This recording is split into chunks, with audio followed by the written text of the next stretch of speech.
ನಾನು ಅವಾಗಲೇ ಹೇಳಿದೆ, ಜೋರ್ಡಾನ್ನ ಅಮೆರಿಕಾದ ನೆಲೆಯ ಮೇಲೆ ಗುರಿಯಾಗಿಸಿಕೊಂಡು ಇರಾನ್ನವರು ದಾಳಿ ಮಾಡಿದರು. ಅಲ್ಲಿ ಇಬ್ಬರು ಸೈನಿಕರು ಮೃತಪಟ್ಟರು, ಕೆಲವೊಂದಿಷ್ಟು ಜನ ಗಾಯಾಳುಗಳಾದರು. ಇತ್ತ ಕಳೆದ 7-8 ದಿನಗಳಿಂದ ಆಗ್ತಾ ಇರುವ ಅಮೆರಿಕಾದ ದಾಳಿ ಇರಾನ್ನ ಮೇಲೆ ನಿರಂತರವಾಗಿ ಮುಂದುವರಿತಾ ಇದೆ, ಅದು ಕಂಟಿನ್ಯೂ ಆಗ್ತಾ ಇದೆ. ಇವೆಲ್ಲದರ ನಡುವೆ ಮೋಸ್ತಬಾ ಖಮೇನಿ ಒಂದು ಹೇಳಿಕೆಯನ್ನು ಕೊಟ್ಟಿದ್ದಾರೆ. ನಾವು ಅಮೆರಿಕಾದ ವಿರುದ್ಧ ದೊಡ್ಡ ಮಟ್ಟದ ಪ್ರತೀಕಾರವನ್ನು ತೀರಿಸಿಕೊಳ್ತೀವಿ ಅಂತ ಪುನರಪಿ ಆ ಹೇಳಿಕೆಗಳನ್ನು ಕೊಡುವ ಪ್ರಯತ್ನವನ್ನು ಮಾಡಿದ್ದಾರೆ. ಇದರ ಜೊತೆಗೆ ಅಮೆರಿಕಾವು ಕೂಡ ಒಂದು ಶಿಕ್ಷೆಯನ್ನು ಕೊಡ್ತಾ ಇದೆ, ಸ್ವಿಫ್ಟ್ ಪನಿಷ್ ಅಂತ. ಏನಿದು ಸ್ವಿಫ್ಟ್ ಪನಿಷ್ ಅಂತ ಹೇಳಿದರೆ, ತ್ವರಿತವಾದಂತಹ ಶಿಕ್ಷೆಯನ್ನು ಕೊಡುವಂತಹ ವಿಚಾರಕ್ಕೆ ಅವರು ಹೋಗ್ತಾ ಇದ್ದಾರೆ. ಇತ್ತೀಚೆಗೆ ಹಡಗಿನ ಮೇಲೆ ದಾಳಿಯಾದಾಗ ಅಮೆರಿಕಾದ ಉಪಾಧ್ಯಕ್ಷ JD ವ್ಯಾನ್ಸ್ ಒಂದು ಹೇಳಿಕೆಯನ್ನು ಕೊಟ್ಟರು. ಇದು ಶಿಕ್ಷೆಯನ್ನು ಕೊಡಬಹುದಾದಂತಹ ಪ್ರಕರಣ, ಇದು ಈ ಕಾರಣಕ್ಕಾಗಿ ನಾವು ಶಿಕ್ಷೆಯನ್ನು ಕೊಡ್ತೀವಿ ಅಂತ ಹೇಳಿದರು. ಇದೀಗ ತ್ವರಿತವಾಗಿ ಶಿಕ್ಷೆಯನ್ನು ಕೊಡ್ತೀವಿ ಅಂತ ಅವರು ಹೇಳ್ತಾ ಇದ್ದಾರೆ. ಹಾಗಾದರೆ ಏನಾಗ್ತಾ ಇದೆ ಎಲ್ಲದರ ಬಗ್ಗೆಯೂ ಕೂಡ ಮೊದಲ ಸುದ್ದಿಯಲ್ಲಿ ನೋಡ್ತಾ ಹೋಗೋಣ. ಇವೆಲ್ಲದರ ಜೊತೆಗೆ ಒಂದು ಪೀಕ್ ಎಕ್ಸ್ ಅನ್ನುವಂಥ ಒಂದು ಪರ್ವತವನ್ನು ಅಮೆರಿಕಾದವರು ಗುರಿಯಾಗಿಸಿಕೊಂಡಿದ್ದಾರೆ. ಯಾಕೆ, ಏನು, ಎತ್ತ ಎಲ್ಲದರ ಬಗ್ಗೆಯೂ ಕೂಡ ಡೀಟೇಲ್ಸ್ ನೋಡೋಣ. ಮೊದಲ ಸುದ್ದಿಯಲ್ಲಿ ಅಮೆರಿಕ ಸೈನಿಕರ ಬಲಿ ಡೊನಾಲ್ಡ್ ಟ್ರಂಪ್ ಕೆರಳಿ ಕೆಂಡವಾದರು. ಸಹಜವಾಗಿ ಒಂದು ದೇಶದ ಸೈನಿಕರು ಯಾವಾಗ ಅಮೆರಿಕಾದ ಹಡಗುಗಳ ಮೇಲೆ ದಾಳಿಯಾದಾಗ, ಅಮೆರಿಕಾದ ನೌಕಾಪಡೆ ಮೇಲೆ ದಾಳಿಯಾದಾಗ, ಅಮೆರಿಕ ಯುದ್ಧ ವಿಮಾನಗಳ ಮೇಲೆ ದಾಳಿಯಾದಾಗ, F-15 ಯುದ್ಧ ವಿಮಾನವನ್ನು ಹೊಡೆದುರುಳಿಸಿದಾಗ ಅವತ್ತೂ ಕೂಡ ಡೊನಾಲ್ಡ್ ಟ್ರಂಪ್ ಕೆರಳಿ ಕೆಂಡವಾಗಿದ್ದನ್ನು ನೋಡಿದ್ವಿ. ಇದೀಗ ಆ ದೇಶದ ಸೈನಿಕರೇ ಮೃತಪಟ್ಟಿದ್ದಾರೆ ಅಂತ ಹೇಳಿದ್ರೆ ಯಾರು ಸುಮ್ಮನಿರ್ತಾರೆ? ಹೀಗಾಗಿ ಕೆರಳಿ ಕೆಂಡವಾದರು. ನೋಡಿ, ಫೆಬ್ರವರಿ 28ರಿಂದ ಇಲ್ಲಿಯ ತನಕ 16 ಜನ ಅಮೆರಿಕನ್ ಸೈನಿಕರು ಮೃತಪಟ್ಟಿದ್ದಾರೆ. 16 ಜನ. ಆದರೆ ಈ 16 ಜನರ ಸಾವು ಪ್ರತ್ಯೇಕವಾಗಿದೆ, ಬೇರೆ ಬೇರೆ ಪ್ರಕರಣಗಳಲ್ಲಿ ಮೃತಪಟ್ಟರು. ಅದ್ರ ಬಗ್ಗೆ ಡೀಟೇಲ್ಸ್ ನೋಡೋಣ. ಇದೀಗ ಒಬ್ಬ ಸೈನಿಕ ನಾಪತ್ತೆಯಾಗಿದ್ದಾನೆ, ಹಲವರಿಗೆಲ್ಲ ಗಾಯ ಆಗಿದೆ. ಸನ್ಕಾಮ್ನಿಂದ ಅಧಿಕೃತವಾಗಿ ಎಲ್ಲ ಘೋಷಣೆ ಮಾಡಿದರು. ಯುದ್ಧ ಆರಂಭ ಆದ ನಂತರ ಮೊದಲ ಬಾರಿಗೆ ಈ ಇರಾನ್ನ ನೇರ ದಾಳಿಗೆ ಅವರೆಲ್ಲ ಮೃತಪಟ್ಟಿದ್ದನ್ನು ನೋಡ್ತಾ ಇದ್ದೀವಿ. ಅಮೆರಿಕಾದ ಸಿಬ್ಬಂದಿ ನೆಲೆಸಿರುವಂತಹ ಮುವಾಫಕ್ ಎನ್ನುವಂಥ ಒಂದು ಸಾಲ್ಟಿ ವಾಯು ನೆಲೆ ಇದು. ಇದರ ಮೇಲೆ ಬ್ಯಾಲಿಸ್ಟಿಕ್ ಕ್ಷಿಪಣಿಗಳನ್ನು ಇರಾನ್ ಅವರು ಉಡಾಯಿಸಿದರು. ಅದಾದ ನಂತರ ದೊಡ್ಡ ಮಟ್ಟದ ಹಾನಿಯಾಗಿದೆ. ಇಬ್ಬರು ಮೃತಪಟ್ಟಿದ್ದಾರೆ. ಯುದ್ಧ ಶುರುವಾಗಿ ಇಲ್ಲಿಯ ತನಕ 16 ಜನ ಮೃತಪಟ್ಟಿರೋದು. ಅದರಲ್ಲಿ 430 ಸೈನಿಕರಿಗೆ, ಅಮೆರಿಕಾದ ಸೈನಿಕರಿಗೆ ಗಾಯ ಆಗಿದೆ ಅಂತ. ಹಾಗಾದರೆ ಎಲ್ಲೆಲ್ಲಿ ಮೃತಪಟ್ಟರು ನೀವು ಗಮನಿಸಿ, ಸ್ವಲ್ಪ ವ್ಯತ್ಯಾಸ ಇದೆ. ಜೋರ್ಡಾನ್ ವಾಯುನೆಲೆಯಲ್ಲಿ 2 ಜನ ಮೃತಪಟ್ಟಿದ್ದಾರೆ. ಕುವೈತ್ ಸೇನಾ ನೆಲೆಯಲ್ಲಿ 6 ಜನ ಮೃತಪಟ್ಟಿದ್ದಾರೆ. ಇರಾಕ್ನಲ್ಲಿ ವಿಮಾನ ಪತನ ಆಗಿದ್ದಕ್ಕೆ 6 ಜನ ಮೃತಪಟ್ಟರು. ಸೌದಿ ಅರೇಬಿಯಾದಲ್ಲಿ 1, ಸಮುದ್ರದಲ್ಲಿ ಹೆಲಿಕಾಪ್ಟರ್ ತುರ್ತು ಭೂಸ್ಪರ್ಶ ಆಗಿದ್ದಕ್ಕೆ 1, ಒಟ್ಟಾರೆ 16 ಜನ ಮೃತಪಟ್ಟಿರುವುದು.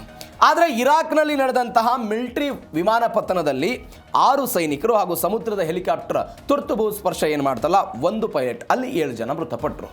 ಆದರೆ ನೀವು ಇರಾನ್ನ ನೇರ ದಾಳಿಗೆ ಬಲಿಯಾದವರು 2. ಹಾಗಾದರೆ ಇದರಿಂದ ಏನು ನಾವು ತೆಗೆದುಕೊಳ್ಬೋದು? 1, ಇಷ್ಟು ದಿನಗಳ ಕಾಲ ಇರಾನ್ ಏನು ಮಾಡ್ತಾ ಇತ್ತು, ಅಮೆರಿಕಾದ ವಿರುದ್ಧ ಪ್ರಾಕ್ಸಿ ಯುದ್ಧಗಳನ್ನು ಮಾಡೋ ಪ್ರಯತ್ನವನ್ನು ಮಾಡ್ತಾ ಇತ್ತು. ಹೌತಿಗಳ ಮುಖಾಂತರ, ಹಮಾಸ್ನವರ ಮುಖಾಂತರ. ಅದು ಕೇವಲ ಇಸ್ರೇಲ್ಗೆ ಮಾತ್ರ ಸಂಬಂಧ ಆಗಿದ್ದಿಲ್ಲ. ಸಮುದ್ರದಲ್ಲಿ ಅಮೆರಿಕಾವನ್ನು ಹೆಂಗೆ ಕಟ್ಟಿ ಹಾಕಬೇಕು ಅನ್ನುವಂಥ ದೃಷ್ಟಿಯಲ್ಲೂ ಕೂಡ ಅವರಿಂದ ದಾಳಿ ಮಾಡಿಸೋ ಪ್ರಯತ್ನವನ್ನು ಮಾಡ್ತಾ ಇದ್ರು. IRGC ಪಡೆಯವರು ದಾಳಿ ಮಾಡ್ತಾ ಇದ್ರು. ಇದರಿಂದ ಏನು ತಪ್ಪಿಸ್ಕೊಳ್ಬೋದು ಇತ್ತು? ಏನೋ ಮಾತುಕತೆ ಆಗ್ಬೋದು, ಇರಾನ್ ಮತ್ತು ಅಮೆರಿಕಾದವರು ಏನೋ ಮಾತುಕತೆಯನ್ನು ಮುಗಿಸ್ಕೊಂಡು ಏನೋ ಆಗಬಹುದು ಅಂತ ಲೆಕ್ಕಾಚಾರ ಇತ್ತು.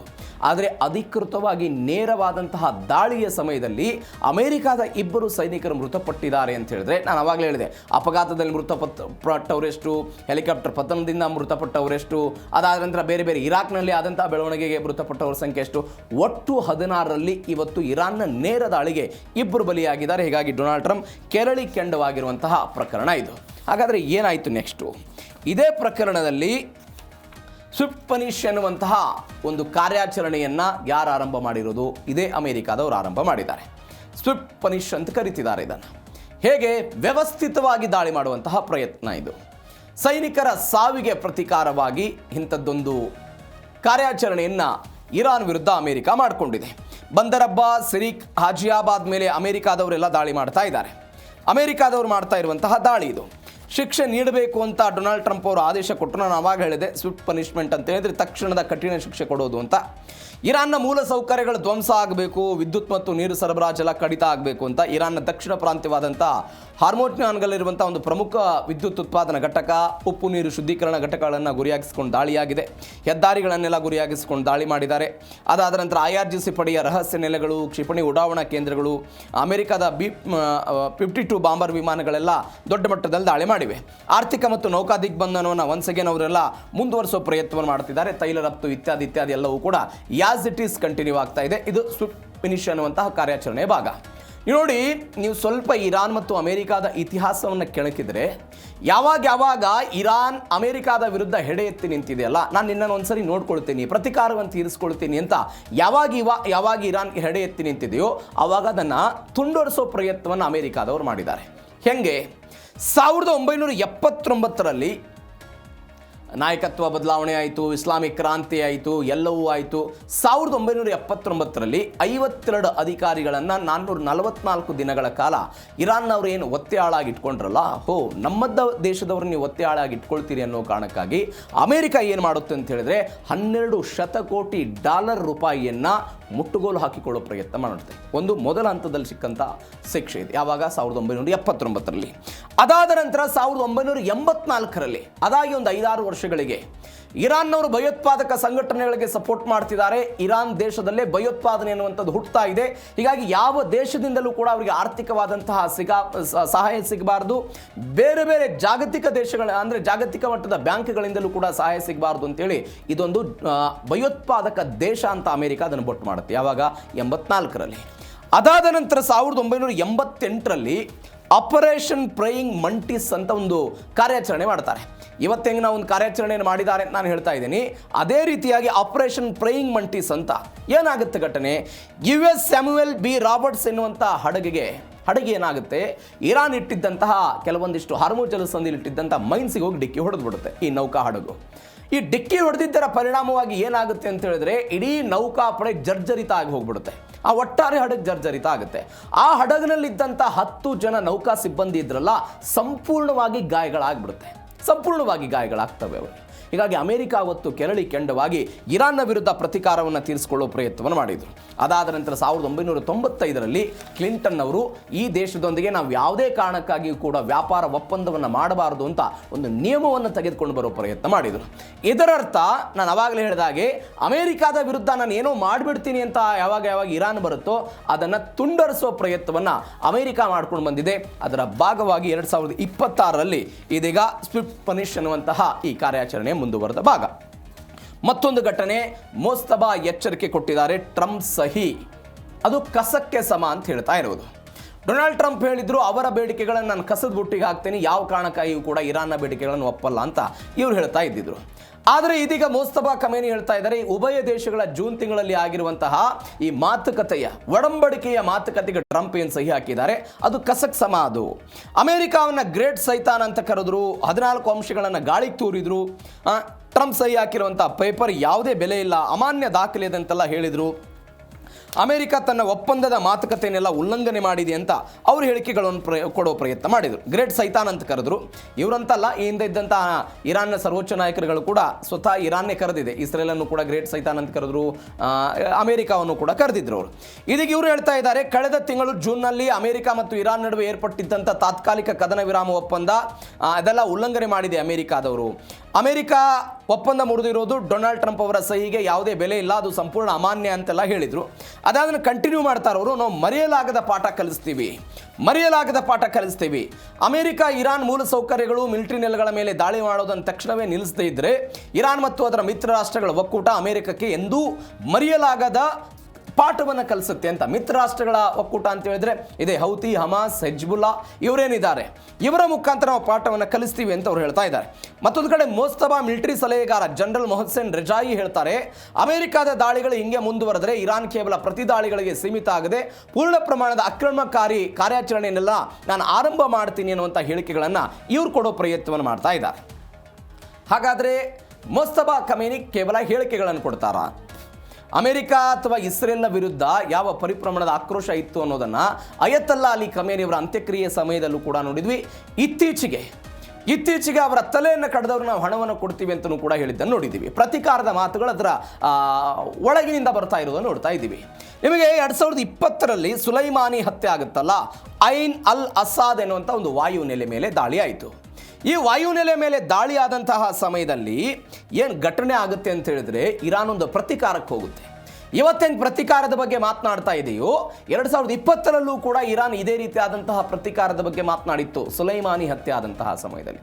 ಹಾಗಾದರೆ ಪ್ರತೀಕಾರವನ್ನು ತೀರಿಸ್ಕೊಂಡ್ರ? ಹೌದು ತೀರಿಸ್ಕೊಂಡ್ರು. ಹೆಂಗೆ ತೀರಿಸ್ಕೊಂಡ್ರು ಅಂತ ಹೇಳಿದರೆ, IRGC ಪಡೆಗಳು ಒಂದು ಐನ್ ಅಲ್ ಅಸಾದ್ ಎನ್ನುವಂಥ ವಾಯುನೆಲೆಯ ಮೇಲೆ, ಅಮೆರಿಕಾಗೆ ಸಂಬಂಧಪಟ್ಟಂತಹ ವಾಯುನೆಲೆ, ಈ ನೆಲೆಯ ಮೇಲೆ 12ಕ್ಕೂ ಹೆಚ್ಚು ಬ್ಯಾಲಿಸ್ಟಿಕ್ ಕ್ಷಿಪಣಿಗಳನ್ನು ಉಡಾವಣೆ ಮಾಡ್ತಾರೆ. ಯಾರು? IRGC ಅವರು. ಅಮೆರಿಕಾದ ವಾಯುನೆಲೆಗಳಿದೆ, ಅವುಗಳನ್ನು ಗುರಿಯಾಗಿಸಿಕೊಂಡು ಇವರು ದಾಳಿ ಮಾಡಿದರು. ಪರಿಣಾಮ ಹೆಂಗಾಯಿತು ಅಂತ ಹೇಳಿದರೆ, ನಿಮಗೆ ಅಮೆರಿಕಾದ ಯಾವುದೇ ಸೈನಿಕರು ಮೃತಪಡಲಿಲ್ಲ, ಆ ಮಾತು ಬೇರೆ. ಆದರೆ ಅವರಿಗೆ ಆರ್ಥಿಕವಾಗಿ ಹೊಡೆತ ಕೊಡುವ ಪ್ರಯತ್ನವನ್ನು ಮಾಡಿದರು. ಎಲ್ಲಕ್ಕಿಂತ ಹೆಚ್ಚಾಗಿ ಯಾವ ಬ್ರೈನ್ ಒಟ್ಟಾರೆ ಮನುಷ್ಯನನ್ನು ನಿಯಂತ್ರಣ ಮಾಡುತ್ತೆ, ಕೆಲಸ ಕಾರ್ಯಗಳಿಗೆ ಅದು ಉಪಯೋಗ ಆಗುತ್ತೆ ನಾವೆಲ್ಲ ಮಾತನಾಡ್ತೀವಲ್ವಾ, ಅದೇ ಬ್ರೈನ್ನ ಗುರಿಯಾಗಿಸಿಕೊಂಡು ಅಮೆರಿಕಾದ ಸೈನಿಕರ ಮೇಲೆ ದಾಳಿ ಆಗುತ್ತೆ. 100ಕ್ಕೂ ಹೆಚ್ಚು ಜನರಿಗೆ ಮೆದುಳಿನ ಸಮಸ್ಯೆ ಕಾಡೋದಕ್ಕೆ ಶುರುವಾಗುತ್ತೆ. ಈ ಪರಿಪ್ರಮಾಣದಲ್ಲಿ ಅವತ್ತು ಪ್ರತೀಕಾರವನ್ನು ಇರಾನ್ನವರು ತೀರಿಸಿಕೊಂಡಿದ್ರು.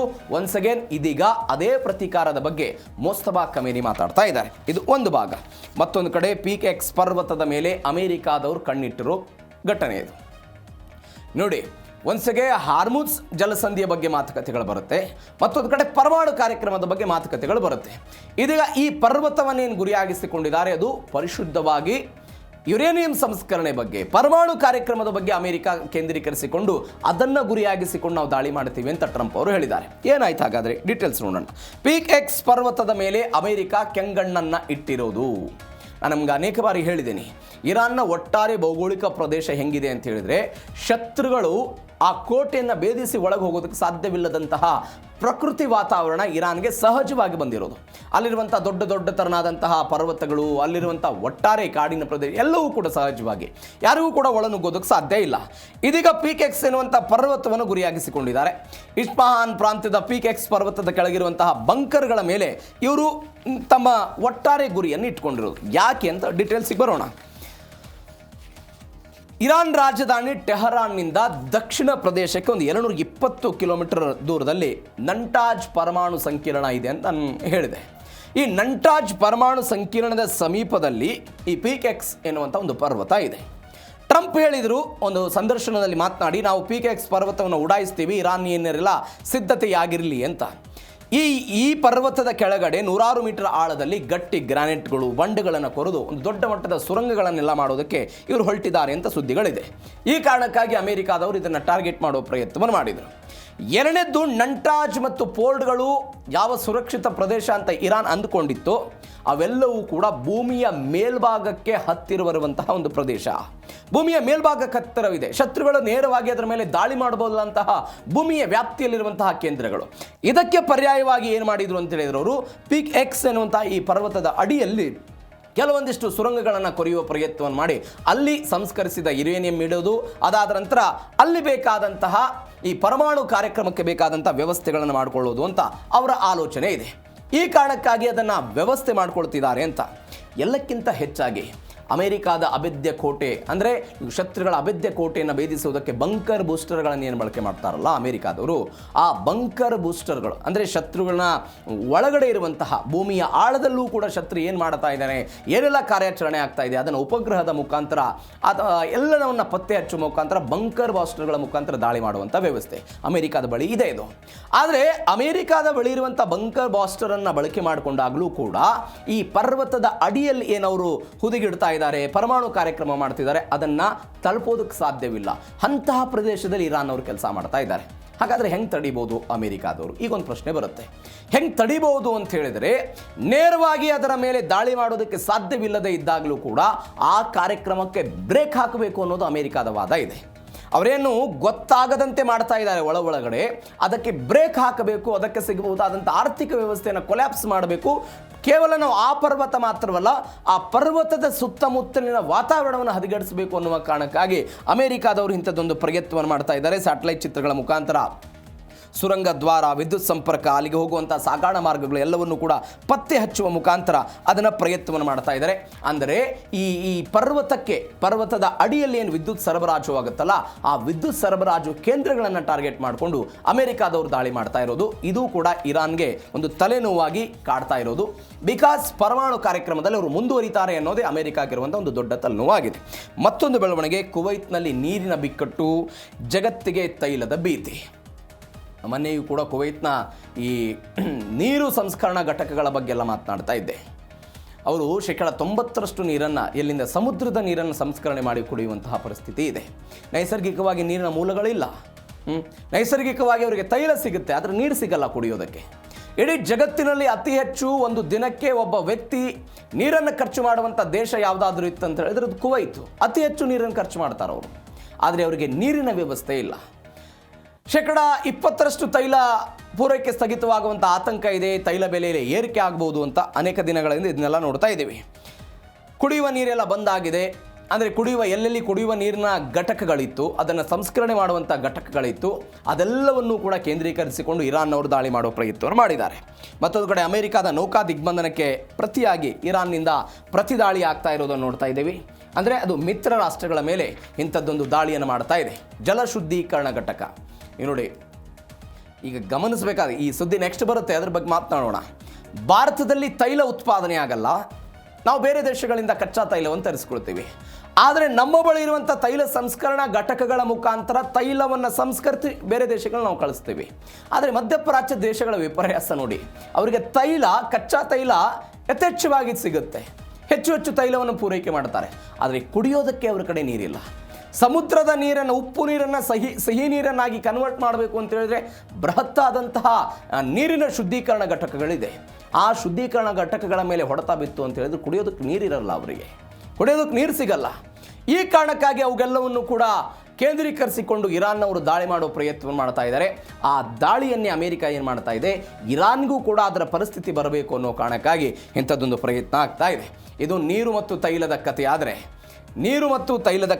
ಆದರೆ ಇವೆಲ್ಲದರ ನಡುವೆ ಈ ಯುದ್ಧದ ವಾತಾವರಣದ ಪರಿಣಾಮವಾಗಿ ತೈಲದ ಬೆಲೆ ಏರಿಕೆ ಆಗಬಹುದು ಎನ್ನುವಂಥ ಆತಂಕ ಇದೆ. ಹಾಗಾಗಿ ಏನಾಗುತ್ತೆ ಇದನ್ನು ನಾವು ಕಾದು ನೋಡಬೇಕು.